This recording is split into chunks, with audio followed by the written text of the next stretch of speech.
This video will explain to you how to answer question 4 on the IGCSE English Language Examination. Now I've already done a video which explains questions 1, 2 and 3. They are worth 11 marks, so this is where the exam paper starts to get a little more challenging, a little more difficult, but because of that the amount of marks on offer increase. So this one is worth 12 marks, and the first thing to say, following on from the last video, is for questions 4 and 5, please give them time. Don't spend lots of time trying to perfect questions 1, 2 and 3 just for the sake of 1 or 2 extra marks when you've got 12 and then 22 marks available for questions 4 and 5. So there's one key skill that you need to demonstrate and that the markers are looking for question 4, and that is analysis. And I'll come back to the idea of the microscope, as you can see, a little later on. So here's the mark scheme for you. 12 marks, very simple, always in 5 levels. And you can see at the top here, there's just one skill, one assessment objectives available. So understand and analyse how writers use linguistic and structural devices to achieve their effects. So you're not just commenting on the words that writers use, the language, the linguistic side, you're also commenting on the structure. And the structure is all about how the text is organised. So language is words, structure is how are those words organised. Again, more on that later. So to do this at an okay standard, to do this clearly, not blowing anyone away, but doing pretty well, would be level 3. So you clearly explain how writers use words and structure to achieve effects, and you use decent quotations. If you do that a lot, then you move into thorough. So thorough means you've done it in a detailed way, you've covered lots of points. The last level is perceptive, which is obviously what we are aiming for. So this is where what you're actually saying, you haven't just done a lot of it, but what you're saying, the quality of it is really, really good. You've been able to go into great depth. You've been able to show really... Perception means you're able to explain things that aren't immediately obvious about why that word has been used. And I'll show you some examples of how to get that perceptive understanding in your answer later on. So, back to basics. Question 4, what is it going to be about? So, it will always be on text 2 in the exam. So, you'll be given 2 texts. Text 1 is for questions 1, 2 and 3. Text 2 is for question 4. And then both of them will be question 5. And as I said, this is assessed for just AO2, just analysing, that skill of analysis. Now, I mentioned in the last video that some people fall into a trap of trying to analyse in questions 2 and 3 after they've quoted. You don't need to, because this question tests that skill. And as it says, this is what the exam board say, it's more challenging, so therefore it's worth more marks. This is how it will look when you complete the examination. And the good thing about this exam is it's always structured in the same way. Question 4 will always be written in this way. No matter what the text is, it could be any one of those 10 texts from your first part of the anthology that you will have covered with your teacher. This year, the year of the exam that I've picked is The Explorer's Daughter, and then that becomes text 2 in the booklet you're given in the exam. So how does the writer use language and structure too? The question always has that starter, so you know exactly what to prepare for. So revision for the English language exam isn't like learning lots of content. You don't need to learn quotations from every 10 texts, from every one of the 10 texts, because you are given it. But what you can revise is, okay, so when question 4 appears and its language and structure, how do I approach it? What do I need to do? How do I get that level of analysis in my answer? What paragraph structures do I use? How long do I spend on it? So revision for English is very much kind of the skills and the technique. Anyway, you will always be given a focus to base your answer on. So this time it's how do her thoughts and feelings, how are they communicated about watching The Hunt? So I would highlight that phrase. That's what we call topic X. That will change every time. So it will always be how writers use language and structure, but they will give you a different topic every time, just to give you some focus, just to give you something to work towards, rather than just analyse language. They're giving you a purpose to analyse that language for. And they always give you this reminder, use quotations, including, back up your answer, including brief quotations. So make sure those quotations are as short as you need them to be. You don't need to waste time writing out a whole sentence if you only need 2 words from that sentence. And the better you quote, the more marks you'll get as well.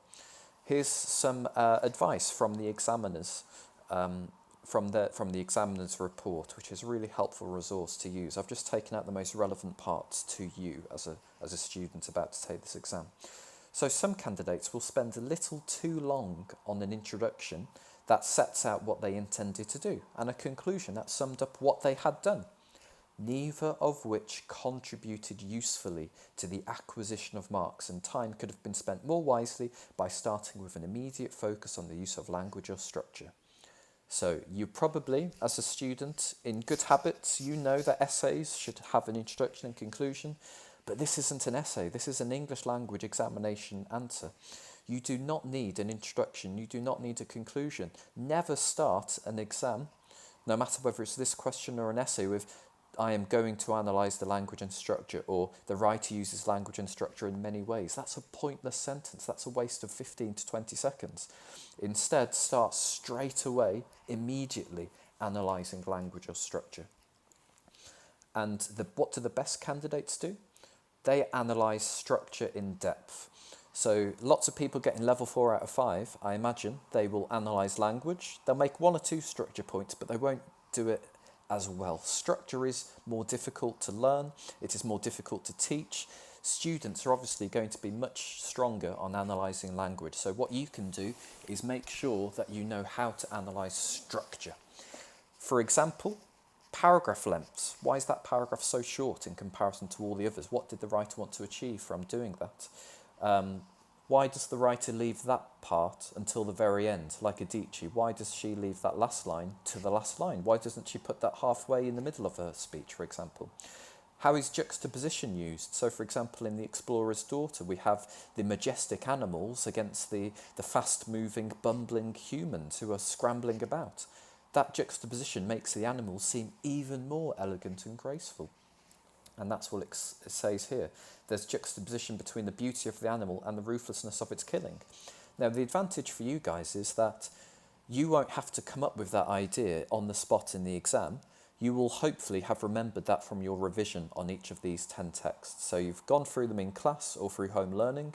There's lots of videos available online. There's a few from myself on this channel, and there's lots available from other teachers online as well that you can access. So you should have access to these points. You've just got to make sure that you remember to use these better language and structure points in the actual exam. So that counts on your revision, really, making sure that you know from each of the 10 texts, okay, if it was single story, if it was between a rock and a hard place, what are like the 6 to 8 top language and structure points that I will need to remember to make when I have an answer in the exam. And of course, as long as that relates back to whatever it is in the question. Thoughts and feelings, well, a writer only ever talks about their thoughts and feelings, really.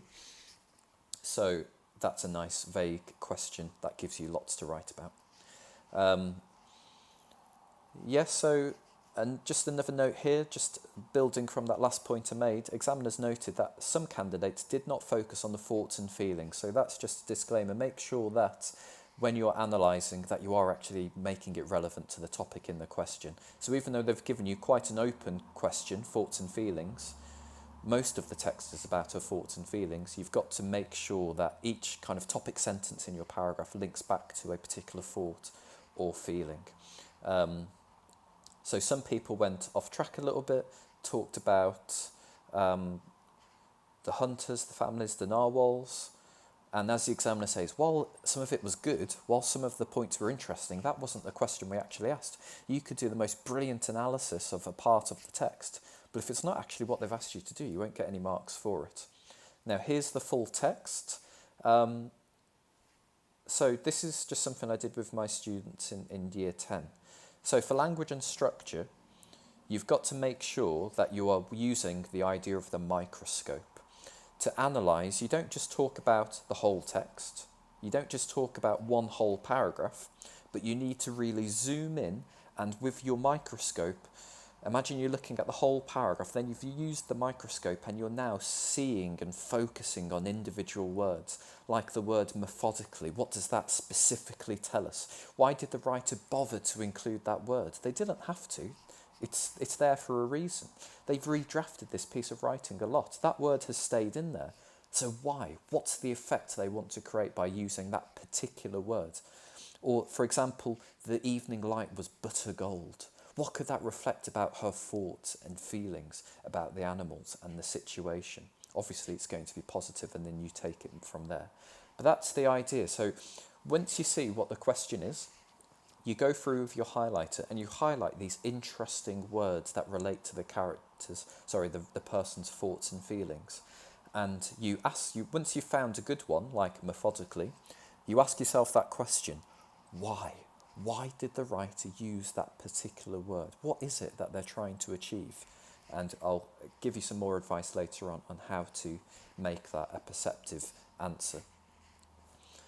So, the paragraph structure you should use is as follows. So you shouldn't just write unstructured analysis. You need to give your answer that structure, that clarity. So the paragraph structure has 3 parts to it. You have your what point, then you have the where, and then the how and the why. So rather than start with a technique, start with an idea. So don't start with the writer uses repetition. Answer the question. The question is about the writer's thoughts and feelings. So I would start my paragraph with a thought or a feeling. The writer presents a sense of admiration for the animals, or for the narwhal. Okay, the examiner's going to be asking you, because obviously the question is thoughts and feelings, use quotations. They're going to be asking you in their head, all right, prove it. Where does the writer show admiration for the narwhal, for the animals? Where is this idea clear in the text? Give me a quotation. The use of the word methodically, and then why. How does that word methodically prove she admires them? Why did she use that word methodically? So do you see how those 2 questions, I'm using them in my head to come up with my analysis? So how does methodically prove her admiration? How does butter gold prove her admiration? But why that word specifically? What effect and impact does it have on the reader? And obviously, I always say this to my students, so imagine you're a lawyer. You don't just bring along one piece of evidence to prove that you are correct. You bring more than one. So this is how the paragraph structure actually works in practice. So you start off with a clear idea, so the writer creates a sense of admiration towards the narwhal. This is clear through this quotation, majestically. The use of the word majestically suggests that the animals are moving very slowly and elegantly, which makes us understand that the writer is praising them and admiring them and is in awe of them. Furthermore, the fact she uses this word and then you pick another word and you analyse that in the same detail. So that's how you get perceptive. That's how you get at least level 4, by not just using one quotation to back up your idea, but by adding detail, by making it more thorough. See how I'm quoting the mark scheme, thorough, to make it even more detailed. And if you're able to do both of those green sections in detail and with really specific analysis, then the more likely you are to be moving into that level 5. And so how long should this paragraph be? So your topic sentence should always be 1 sentence. Your quotation should always be maximum 1 sentence. You might even be able to blend those 2 together to make it into 1 sentence. But how long should the analysis be? Well, if you're using this colour coding system, the green section should be the most prominent part of your paragraph, because that's the most important bit. That's where you analyse, in the green section.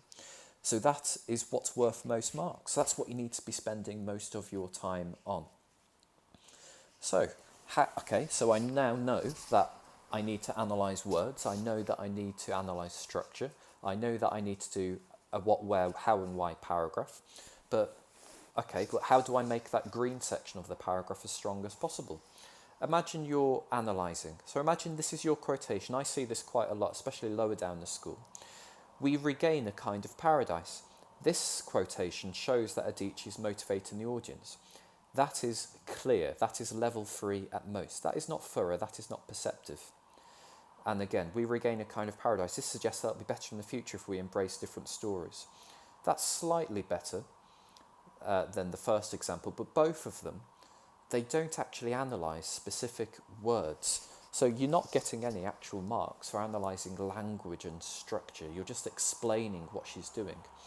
And this is a key technique. Lots of students will put a full stop after the quotation and then they'll go, this quotation shows, or this suggests.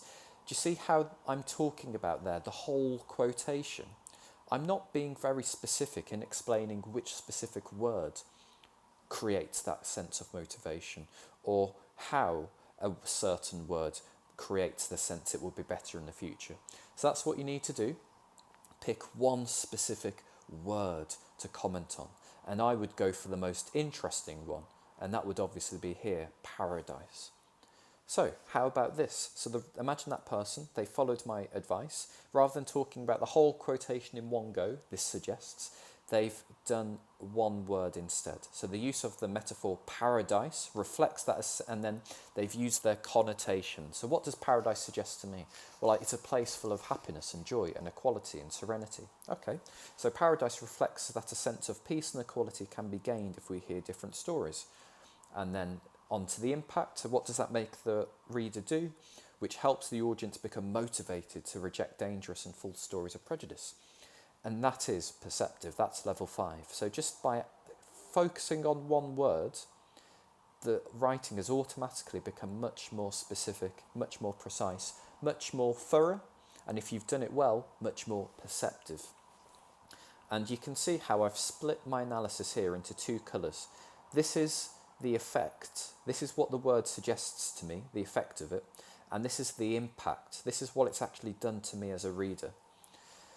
Now, so lots of people will stop after the green bit. They will tell me what the word suggests using their connotations. But then this is a technique I came up with a few years ago after teaching the OCR specification. So you need to think about, okay, what is that specific impact on the reader? And this will make it even more perceptive. So you always start off with the use of the word paradise, suggests, reflects, indicates. But then you create this second clause, which helps the reader to, does it help us understand something about the speaker? Does it help us learn something about their situation? Does the use of verbs in between a rock and a hard place make us understand the delicate movements, that careful nature of how the movements need to be in order to stay on the rock? Does the use of paradise help us visualise a much better future? Does the writer's use of the word paradise make us feel motivated to read and embrace different stories in the future? So there's 3 ideas there. You don't need to do all 3 in one go. You pick the best one. So when you analyse a word, this is a really good level 5 technique to bring you up to level 5 of the mark scheme. So once you've analysed the word, as I've said, what does that do? What does that make me think? Okay, I'm not quite sure. Does it make me picture something? Maybe not, but does it make me feel something instead? So you pick the most relevant example. Most of them will be, what does it make us realise? What does that make us think?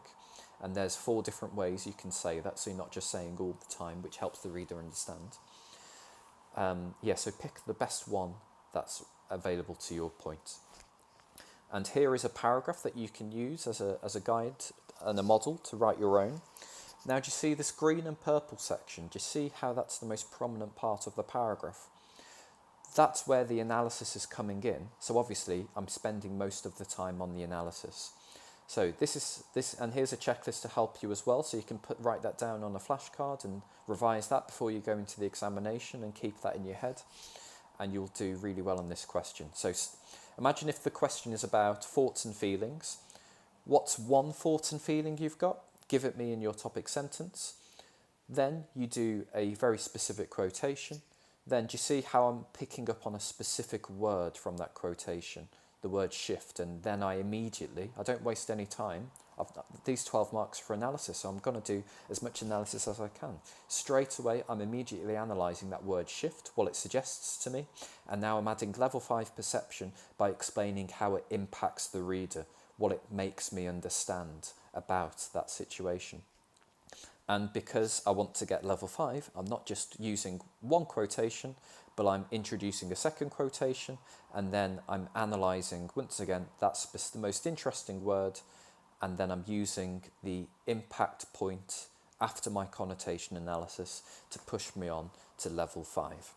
Now, both of these are language points. In another paragraph, I would need to do a language, then a structure analysis. It's quite simple, really. It's exactly the same approach, but rather than commenting on the use of the metaphor or the use of the noun, instead, you will talk about the use of the repetition, the use of the juxtaposition instead. And so there you go, folks. That is how to answer question 4 in the examination. So key messages. Well, first of all, revise the 10 texts from part A of your anthology. That is definitely, one of those is definitely going to be based on what question 4 will be based on in the exam. Read the question carefully. If it asks about thoughts and feelings, then make sure you are always analysing thoughts and feelings. Don't waste any time by creating an introduction and conclusion. Stick to the paragraph structure, clear point, 2 quotations, and then the better you analyse those quotations, the more specific, the more precise, the more thoughtful you are, the more marks you are going to get. And make sure you've got a good balance of language and structure too, and that should create the perfect answer and help you get, hopefully, at least 11, if not 12 out of 12 marks. Thanks for listening. Hope that helps. Best of luck in the upcoming examinations.